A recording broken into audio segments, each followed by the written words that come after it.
Les blockchains, où en est-on?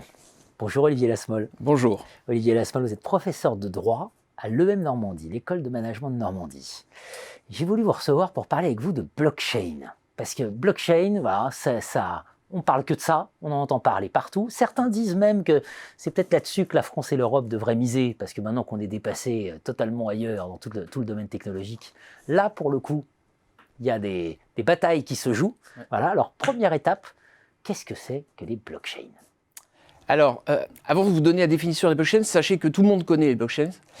Ça existe depuis plus d'une dizaine d'années, tout simplement sous le terme de bitcoins. Les bitcoins sont une forme de blockchain. Le bitcoin, c'est les crypto-monnaies. Les crypto-monnaies, voilà, donc tout le monde connaît, on a entendu parler. Voilà. Sauf que depuis, il y a eu d'autres usages des blockchains, beaucoup plus étendus. Alors, les blockchains, c'est une technologie de stockage et de transmission, de partage d'informations.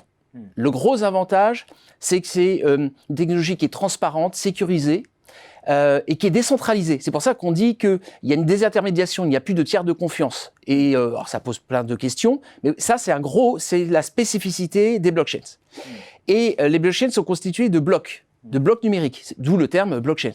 Voilà.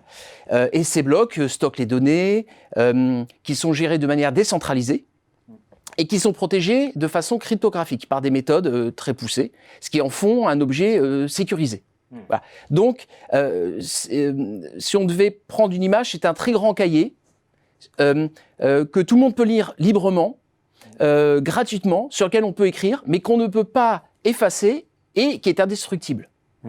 Donc tout est noté. Et indestructible. Exactement. Et les informations sont traitées par des mineurs qui sont des serveurs extrêmement puissants. Et c'est le premier mineur qui a crypté l'information que vous lui donnez qui remporte la concrètement une sorte d'équation à résoudre. C'est ça, oui.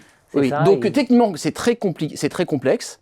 Après, c'est la mise en œuvre, l'interface qui fera que ça sera facile pour l'utilisateur. Mais le principe est effectivement hautement complexe. D'accord. Alors, est-ce qu'il y a plusieurs catégories de blockchain? Oui. Alors, il y a 3 catégories. Il y a les blockchains publics, sur lesquels on peut lire et écrire sans avoir d'autorisation de qui que ce soit. Vous avez les blockchains privés, où il faut l'autorisation d'un tiers pour pouvoir écrire et lire. Et puis vous avez l'intermédiaire qui sont les consortiums. C'est comme les blockchains privés, sauf que vous avez plusieurs entités. Par exemple, vous pouvcette avoir une blockchain qui s'appelle IBM Food Trust, qui sert à tracer les produits agroalimentaires. Et vous avez dans cette blockchain, vous avez Walmart, Unilever, vous avez Carrefour.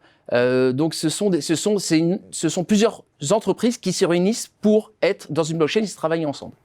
Alors, un assureur un jour m'a dit la blockchain, c'est un peu comme le sexe chez les ados, c'est-à-dire tout le monde en parle, tout le monde pense que tout le monde le fait, oui. Mais en fait personne ne le fait. C'est ceux qui en parlent le plus qui en font le moins, voilà. En quelque sorte. Alors qu'est-ce que vous répondez à ça? Parce qu'on a quand même ce sentiment d'une vaste obscurité autour des blockchains. Alors, on sent qu'il se joue quelque chose, et en même temps, il y a des résistances. Voilà, on ne comprend pas, quoi. Alors, on ne comprend pas parce que c'est technique, très technique. Donc, la plupart des acteurs n'osent pas s'y investir, attendent que les premiers acteurs essuient les plâtres et rendent la technologie plus simple d'utilisation. Pas dans la conception. La conception, elle sera toujours complexe. C'est dans l'utilisation. Et donc, on attend des premiers cas d'usage. Mais il y a déjà des cas d'usage. On a des projets qui ont vu le jour, on a des blockchains qui existent aujourd'hui. Malheureusement, encore beaucoup de projets qui sont encore à l'état de projet, que ce soit en France ou à l'étranger. Maintenant, l'avantage de la France, on a des juristes, un législateur qui a été quand même le premier législateur en Europe à définir ce qu'était une blockchain. Certes, sous l'angle de la finance, mais nous avons quand même un Parlement qui saisit cette question. Donc, on a des acteurs industriels qui s'intéressent à ces questions. Nous avons le port du Havre, le grand port maritime du Havre qui travaille sur une plateforme cyber et donc sur les blockchains. On a des spécialistes dans le transport, la logistique, dans la santé, dans l'e-santé. Donc, je pense qu'on a un terreau. Maintenant, il faut passer outre cette barrière technologique qui n'est pas vraie, qui est une barrière qu'on passe assez facilement. La preuve, je ne suis pas un technicien. Et la deuxième barrière, c'est faire œuvre pour développer une véritable politique en matière de nouvelles technologies en France. On en est capable, on l'a déjà démontré. Jurisprudence du Minitel. Tout à fait, exactement. Par reproduire oui, là où on a déjà échoué dans le passé. Ça fait suffisamment mal d'y repenser, donc effectivement, tout à fait. D'accord, jurisprudence du Minitel. Exactement. Merci Olivier Lasmole. Merci à vous.